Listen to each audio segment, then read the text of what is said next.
ijambo ry'Imana ryo gufata mu bwenge sibyo none rimwe kabiri gatatu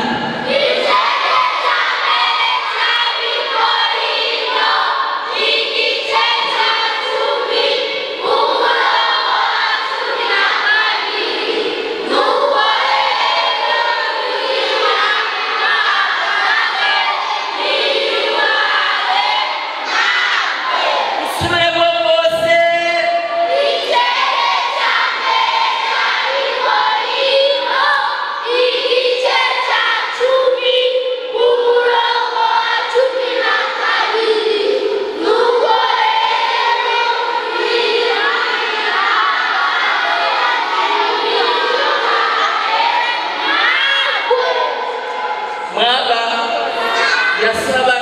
bamaze bawuvuga sibyo abana babiri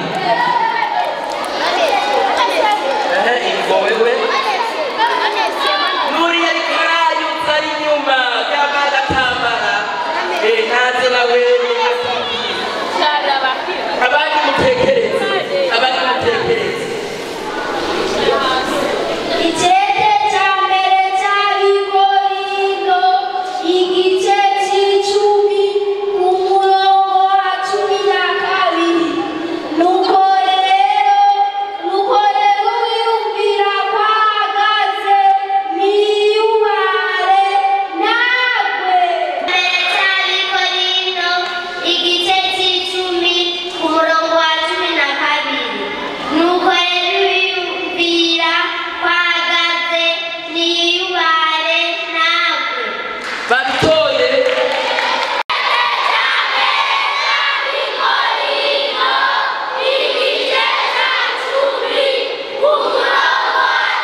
bakabashira mu maprizo sivyo musana no kwica nicyo carimo ko ashitse Damasiko yarica abatishe akaja agenda akabafunga bakabahohotera icyo bita guhohotera mwica muri Galilea. Sauli akwagira ashiki Damasiko haza umuco giturumbuka uvuye mu ijuru umukayanganira hirya no hino yikubita hasi yumva ijwi rimwara Sauli umbigire iki? Sauli acaramubaza ati urinde ga mwana yajwi riramwishura riti jewe Yesu uri kurahiga ariko va hasi ushike mu gisagara zokwereka wabyumvise zokwereka azogusengera niwe Anania zokwereka yari Anania zokwereka uzogusengera si ngaho kabacyaho urabizi igihe Imana yatumye Anania kwitondera Sauli no kurambika kw'ibiganza kugira ngo ahumute Anania yagize ubwoba ni kuki yagize ubwoba kubera ko igihe cyose birwa binyegeje kubera ko Sauli yari mu yica abavuga izina rya Kristo niyo mpamvu yagize ubwoba yari umwica ni Sauli none gute wowe ugenda gusengera umuntu aca kwica ndagenda gusengera mwitwa rya Yesu ucuka none wowe gusengera cankunga byose byarabananiye. Sauli yamaze iminsi ingahe atabona? Iminsi 3.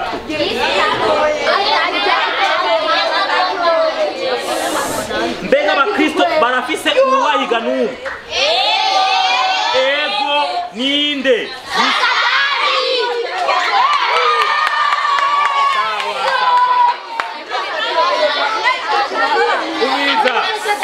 Nimumvirize andika iki kigisho kigufashijeko kila muntu afise uko abivuga wewe ushobora kuba watahuye kubera kubaha abavyeyi ushobora kuba kumvira Imana kumvira ijwi ry'Imana ushobora kuba gukizwa ibintu byinshi kila muntu aho inota ararifise kila muntu afise icyumviro yatanze inota rimwe ararifise ariko byinshi byarabananiye. Sawa tugira twige rero ikindi cigisho kivuga kuri Safia Anania na Safia.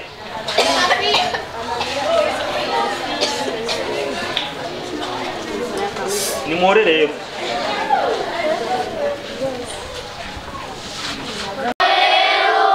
wiyumvira bahagaze niyubare nawe. umviriza nuko rero uwiyumvira ko ahagaze niyubare nawe. Madumvise sawa ako kantu kumva ko gafise karigisha wiyubare nugira iki nimba warugwana wiyubare nugira iki ntusuye kugwana nimba uzi ko uhagaze wiyubare ntugwe ari abantu biyumvira ko baba ari utanyerera baguma bati ngo je ndahagaze abahungu na cyane abahungu bagenda bagara ndahagaze sha ndahagaze abakobwa nabo mukubiyumvira ko bahagaze atatambuka neza mugabo ivyo nibisigura ko uhagaze wabisema abagabo bemwe abahungu mwe basore kwiyumvira ko uhagaze apara ko tugenda ugara je ndahagaze sha pisha njia oya suko abakobwa nabo apara kuca mugira cyo bita TikTok murazi kujya batambuka TikTok rero bacanye ko bahagaze no guhagarara nukudakora ibyaha guhagarara nuko amushikamye mu ijambo ry'Imana mu bikorwa by'Imana mu gukorera Imana su guhagarara ati ngo oya nuko by'Imana mu ijambo ry'Imana hamakugwa ni mu gihe waguye none umuntu agwajyaye mwamenye kwa Kaini ajya bisa nuko yaguye kweri amaso umutima umunwa izuru amatwi byose byari byinyegeje ko yakoze icyaha cyo kwica mwene wabo muri umunawe rero iyo ukoze icyaha kesho uragwa uba waguye muronka amahoro nugira ramuntu amaze kwiba mu nkono none wewe umviriza mama yasize inyama 9 mama na papa ni babiri mwebwe murabana 7 yasize inyama 9 mama yagiye ku isoko aza kugaruka ku mugoroba, papa yagiye ku kazi aza kugaruka mu ijoro, bisigura inyama zibiri bataza kuzisigira abavyeyi. Mwe muta kurya inyama indwi, murabana indwi, wewe ukatugenda ukadokora, bisigura uriye inyama ya papa. Mwavyumvise? None mama niyaza agasanga wewe wivye mwadokoye inyama imwe asigara inyama zitandatu, bisigira umwana umwe uramukuyemo, canke ukuyemo inyama ya papa canke y'umuvyeyi urayiriye. Mwumva aho cyo kumubura amahoro naba bati ni amo usanga mwana namuga ati ni wivye aho gatasi nivye dano kuboko hano nabandi bati yumvira agenda kiba umuceri mu nkono akadokora akacaja muga niba ni akaca yibagira ko ari agaceri kinjiye mu zuba. Mama yamubaza ati ni wivye ngo yasi ni muga agaceri kari ngaha none nayibona ninde mwana yazanga imbere mwana umwe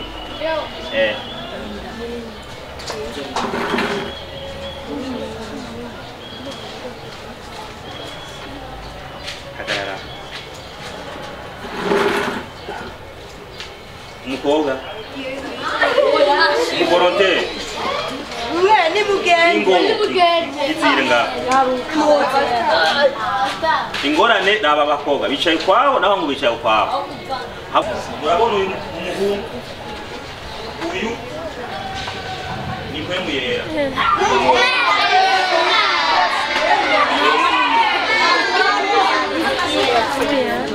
uyu uvuge ko ari mpemu cyane yawe mpemu Imana nukageza guhanura ari uhanura neza n'uhanura nabi, sivyo? Muzoje mushake n'imitima ibiri bisigura n'umutima wa mpemu w'Imana, n'umutima wa Satani. Okay, uyu n'umutima wera, uyu n'umutima wirabura, sivyo? Rero iyo umuntu akoze icaha haza mpemu w'Imana na mpemu wa Satani. Ane ugacara ngeza kugwana n'ibibi unazi yo how come na kureka pasure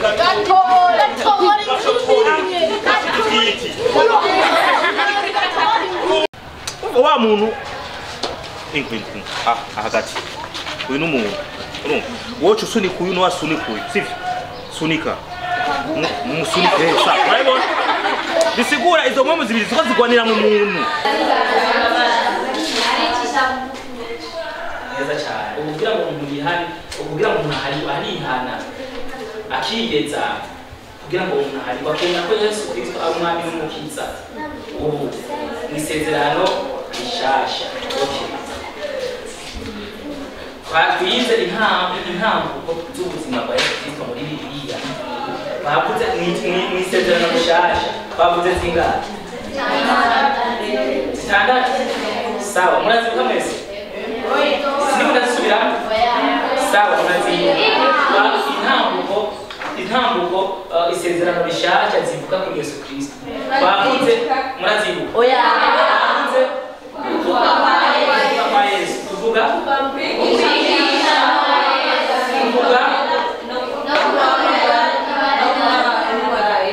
Numa za Yesu yahamagaye cyane n'inde?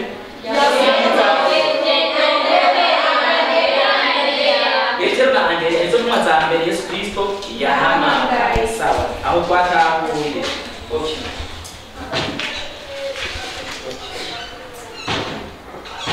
Twize intumbero ya Yesu Kristo kw'isi yari yayo. Intumbero ya Yesu Kristo kw'isi yari yayo bagucungura isi. Intumbero ya Yesu Kristo ku ntumwa yari yayo.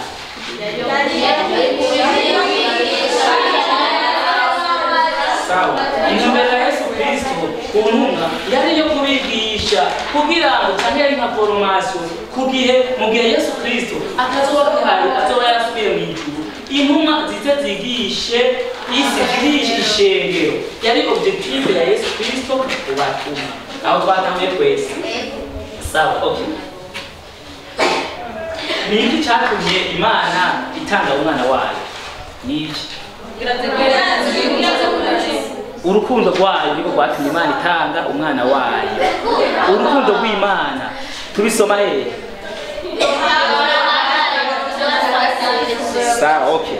Ivyo twese turabizi. rero mwabitoye mwese mwabimenye tugomba dukora ikibazo. Soyez attentive, soyez prêts et prêtes. Ni ryari Yesu Kristo yatanguye kuvugwa kazoza? Ni ryari? Basi baravuga basigana batomori baravuga ni isezerano rya kera nishasha kugira basigana. Ni ryari? Ni ryari? Nta kuvuga nta muntu aravuga ndi ijambo jene. Wovuga na ikaramu y'akosha. Okay, ni ryari?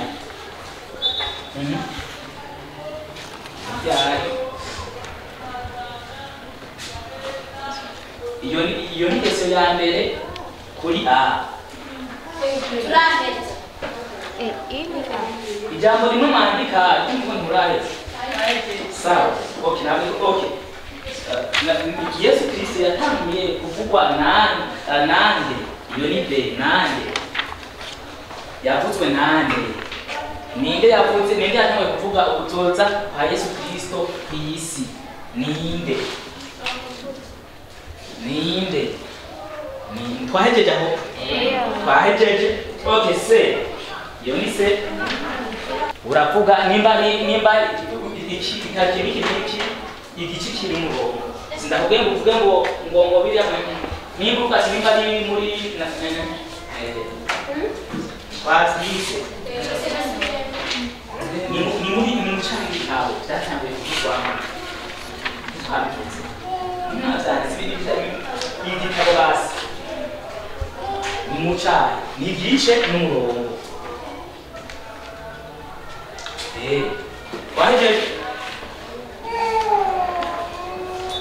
Wahejeje kwezi. Okay. Ikibazo ngira kabiri A. Ninde yavugishijwe iby'ukuza kwa Yesu Kristo? Umuntu yavugishijwe, umuvugishwa yavugishijwe ego A. Ninde yavugishijwe iby'ukuza kwa Yesu Kristo? Umuvugishwa yavugishijwe iby'ukuza kwa Yesu Kristo. Ninde? Ego A. Chakabiri. Ninde yavugishijwe iby'ukuza kwa Yesu Kristo? Wahejeje. Okay. Kuri mbere na nyine tubisoma mu gitabo icahe vuga igice n'umurongo. Ninde yavugishijwe ivy'ukuza kwa Yesu Kristo? Duhe akarorero k'umuntu yatanze ikimazi uce ukivugishijwe yatanze akarorero. Ibimazi byatanzwe mu isezerano rya kera turabizi, turasoma Bibiliya, turabakristo twese, turasoma Bibiliya murabizi, turagiye. Iyo kibazo kigatangaje. Oya.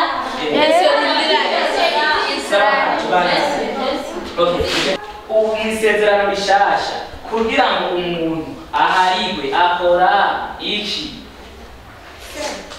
Oya, icyo nibazo shakanye. Kesyo kade. Ubu mwisezerano bishasha kugira ngo umuntu aharigwe akora iki? Turagiye gushaka tano. Oya. Umunota amasegonda 50. 30 secondes. Hasigaye 20. Hasigaye 20 secondes. Hasigaye 20. Amasegonda arajya cyane bose. Okay. Turahejeje tugiye kibazo cya gatanu. Vuga intambuko z'ubuzima bwa Yesu Kristo mwisezerano rishasha uko rimuvuga. Vuga intambuko z'ubuzima bwa Yesu Kristo mwisezerano rishasha. Uzakurangiza zose. Wazize. Yenze buku.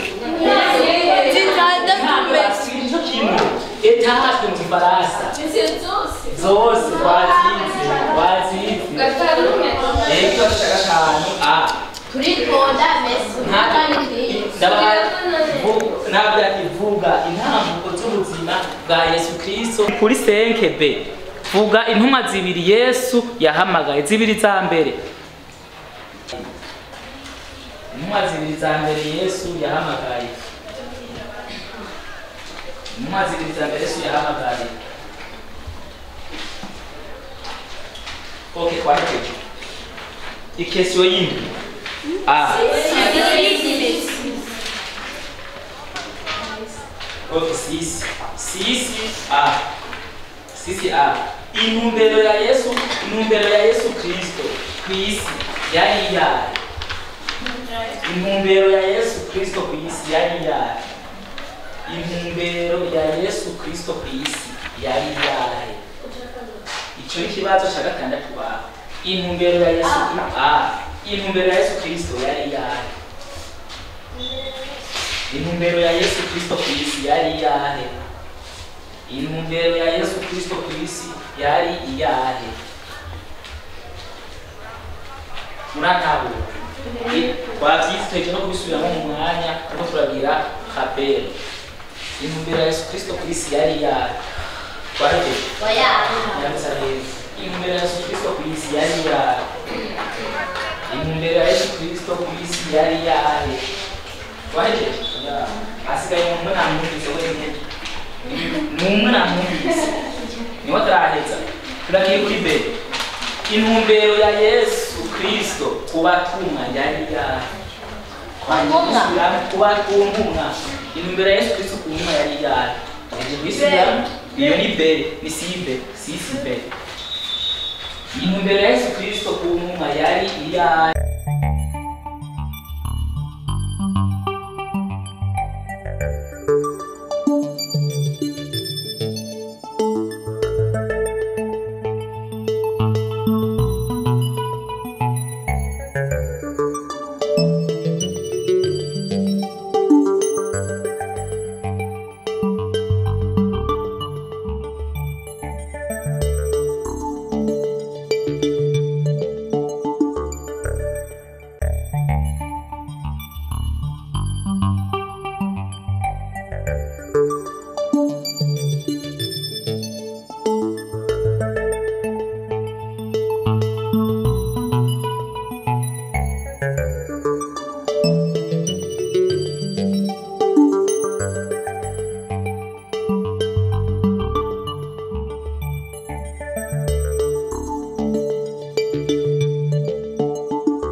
Amafoto hose. Sibira ndabereke rimwe. Rimwe, kabiri, gatatu. Aha bungahe bune. Aha naho butatu. Aha naho bubiri. Aha naho kamwe. Aha simba ndatsinda. Cansubira ndabutondeke kwa kundi. Aha niho mba nsinze. Mwaramutse. Witwa gute? Mazina yanjye nitwa Niyonzima Claire. Kaba wiga he? Niga isi minisipure Kamenge kuri rimwe. Uno munsi turi ngaha habereye iki? Mumaze iminsi ngahe? Aha umunsi wa gatatu tumaze twaje muri V.B.S. Tumaze iminsi itatu. None ni igihe kintu kigushimishije cyagutumye uza muri kino kiganiro muri Novi Grace muri kubera ndahakura byinshi. Cyambere ndahamenya ijambo ry'Imana. Ikindi naco nuko batwigisha kubyerekeye ijambo ry'Imana, bakatwigisha n'ibyerekeye ukuntu umuntu yo kwifata.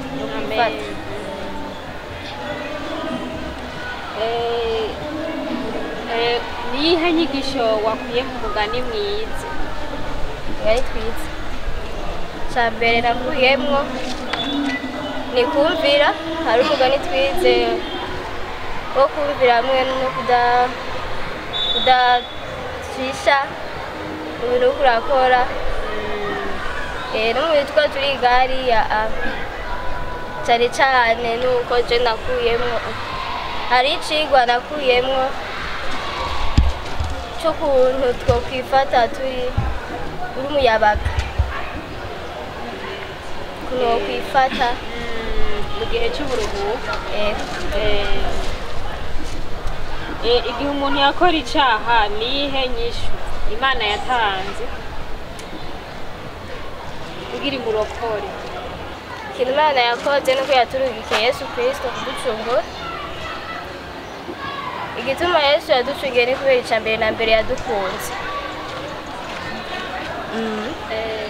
Hama igihe imbere yuko yacumuranaho, imbere yuko Yesu aza abantu bahora babigenza gute kugira ngo baharigwe ibyaha mu gihe Yesu yaje imbere ataraza mu gihe imbere Yesu ataraza kuducungura umuntu iyo kera yakora icyaha adafise ikimazi kiva amaraso nk'intama cyangwa impene waca wicwa ubeshe icyo ari cyo cyose udafise ikintu kiva amaraso nk'intama cyangwa impene nanjye kitagira agasembu waca wicwa kandi urumva ko byari bigoye cyane nuwihe murongo uvuga icyo kuza kwa Yesu n'igikorwa yakoze cyangwa uwo ari we wese wawize umurongo wanezereye umurongo wa mbere wanezereye ni muri Yohana igice cya 3 ku murongo wa 16 uwundi wanezereye ni Yohana igice cya 13 ku murongo wa 35 ari uvuga nimwagirirana urukundo ne wese wazamenya ko muri abigishwa banje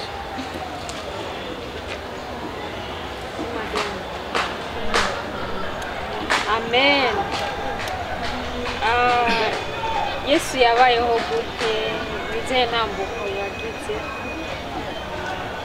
intambuko yabayeho gute ari intambuko guhera ku byagenze intambwe ya mbere niyo kuvuga intambwe ya kabiri nayo intambwe ya kabiri niyo kwigisha intambwe ya gatatu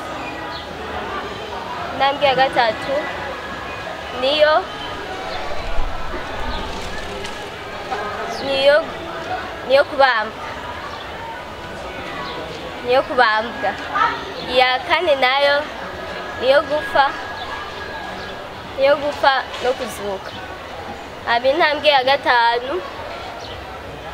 niyo kuduzwa mu ijuru hanyuma intambwe ya gatandatu niyo kugaruka umuntu akoze icyaha Bibiliya ivuga yuko bigenda gute umuntu akoze icyaha ni uko yicisha bugufi agasenga akihana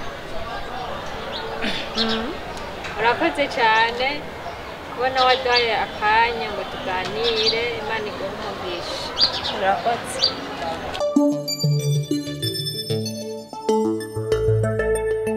indobo yuzuye amazi meza ushizemo ivyondo naho vyo ari bikeya ya mazi meza yose acahinduka mabi ati rya ndobo nubwo biba yuzuye amazi meza ushizemo ivyondo yose y'amazi yose ahinduka ayacafuye n'ururimi rero iyo rwavuze vyiza hanyuma rukavuga ibibi vya vyiza vyose biribagirwa hama vya bibi rwa rurimi rwavuga abantu bakaguma biyumvira ivyo nyene ururimi kandi barabandanya barugereranya n'uburozi amajambo umuntu avuze arashobora kwica mwabonye ko Minani ururimi rwe rwamukwegera agakubitwa reka batwereke urabona burya buntu butekeye burya n'uburozi bwica n'ururimi rero iyo umuntu yarukoresheje nabi ni nk'uburozi murabona yuko ururimi iyo rutakoreshejwe neza ni ikintu by'ukuri gishobora gukwegera umuntu tubandanye ururimi kandi iyo umuntu atarukoresheje neza rurashobora gutera ingorane muramaze kubona ivyamwa tondagura ivyamwa muzi amavoka imyembe icungwe ururimi rero hariho ibindi vyamwa bitaribwa muriko muravyumva hariho ivyamwa bita nk'inoboto nk'akarorero ati mbega nk'ibikoko bininiya dushobora kubitegeka bikatwumvira ariko ururimi rutoya rukatunanira rworutegeka gute zogenda gute kugira ngo dushobore gutegeka ururimi nariko ndavuga ibijanye n'intoboto cyangwa amavoka batwereka iyo sanamu ikurikira ati vyiza rero nk'uko hari ivyamwa vyiza hakaba n'ivyamwa bibi indimi zacu tuziganze tuzikoresha ivyiza gusa ntizivemwo ivyamwa bibi ntizivemo intobotobo ariko zivemo amajambo ashobora kunezera uyumvise wese. Hanyuma n'umwigisha arabanya aravuga ati kandi rero ururimi rwacu hariho umuntu umwe yodushoboza kurutegeka. Minani aho yicaye hari inyuma ati mbega uwo muntu yoba arinde? Umwigisha avuga ati umwami Yesu niwe wenyine ashobora kudushoboza gutegeka ururimi rwacu, ntiruvuge bibi, ntirutukane, ntirubeshe, ariko rukama ruvuga amajambo meza. Minani yumva aratangara rwose. Hanyuma rero umwigisha arabaza ati mbega none muri mwebwe ninde agomba ko umwami Yesu yomushoboza gutegeka ururimi rwiwe kugira ngo avuge ibyiza gusa, ibyaha ururimi rwiwe ntirubandanye rubivuga, ntirubeshe, ntirutukane? Hanyuma murazi icyabaye, Minani iyo yicaye hariya inyuma aca arahaguruka avuga ati ndagomba kwakira Yesu nk'umwami n'umukiza mu bugingo bwanje kugira ngo ategeke ururimi rwanje ruvuge ibyiza, ntirwongere gutukana, ntirwongere kubesha, nk'umwana afise amahoro nk'abandi. Erega Minani aca aragenda, hanyuma mwigisha aramusengera. Amaze kumusengera Minani arahinduka rwose. Yesu Kristo araza umutima wiwe araganza, bituma ya majambo yo gutukana bwa bubeshi buca buhava. Minani ahinduka umwana by'ukuri, icaremwe gishasha. Batwereke Minani anezerewe cyane yakiriye Yesu nk'umwami n'umukiza mu bugingo bwiwe. Murabona Minani ariko aratwenga, namwebwe murabona ko muciye munezerwa.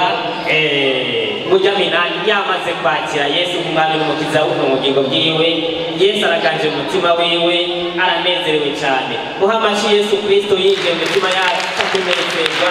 Kumera amashyi Yesu Kristo. Hanyuma rero uyu mugani twize, mwabonye ko Minani atarahinduka, atarakira Yesu nk'umwami n'umukiza mu bugingo bwiwe, yamana ingorane, yari umubeshi, yaratukana. Ivyo bikamukwegera akaga, bigatuma yama yakubiswe. Igihe kimwe twabonye ko yiyumvira ati mbega ese ico mu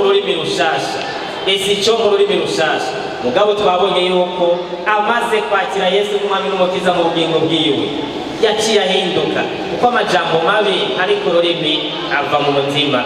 Yesu yamaze guhindura umutima wiwe, Minani aba uhindutse, aba umwana anezerewe cyane, yakiriye Yesu nk'umwami n'umukiza mu bugingo bwiwe. None muri mwebwe ninde mwana avuga ati nahora ntukana, nahora mbesha? Ndagomba ko Yesu ahindura umutima wanje, ndagomba kuba umwana by'ukuri anezerewe nk'uko tubona Minani amaze kwakira Yesu nk'umwami n'umukiza mu bugingo bwiwe, yaciye abicaremwe gisha. Uve hasi tubasengere kugira ngo Yesu Kristo abashoboze kuvuga amajambo amuhesha icyubahiro, amajambo atarimo ububeshi. Yesu Kristo abashoboze kuba abana badatukana, abana bahindutse rwose. Mugacere mwifate neza, abahagurutse mwifate neza, hamwe n'abicaye namwe mutekereze. Hanyuma rero tugomba dusenge Yesu Kristo abashoboze kuba abana bahindutse, indimi zabo z'ukuri ziganzwa namwe muzikoresha mu kuvuga ubutumwa, muzikoresha mu kuhezagira abandi. Reka duce bugufi dusenge. Turongeye guca bugufi manazima, turamushima ko abanye natwe muri iki cigwa.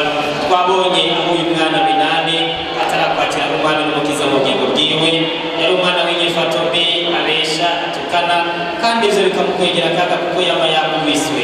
Twabonye Minani yiyumvira ati sinco ururimi rushasha, ariko mu nyuma arahavana aratahura yuko kugira ngo umuntu ahindutse avuga amajambo meza, ntatukane, ntabeshe, bisaba ko akwakira akagaza umutima wiwe, maze ukamushoboza kubaho ubuzima bwiza, ubuzima bw'amahoro. Abana nabo kwitahuye nk'umwami n'umukiza mu bugingo bwabo, kugira ngo nawe uhindure imitima yabo, bakubira abana b'inyifato nziza, abana by'ukuri bahindutse nk'uko twabonye Minani amaze kukwakira yahindutse. Bakire rero, baharira ibyaha byabo, amaraso wavuye kubw'ibyaha byabo aboze icyaha cyose mu mitima yabo, hanyuma uze uganze mu mitima yabo, buzuze muhemu wawe, ashobore kubamurikira, bakubera abana bagutunganiye, abana uraba bakakunezera. Bashoboze rero, bafata ukuboko, bashoboze muri uru rugendo batanguye kukujaho mu ijuru, mu izina rya Yesu Kristo.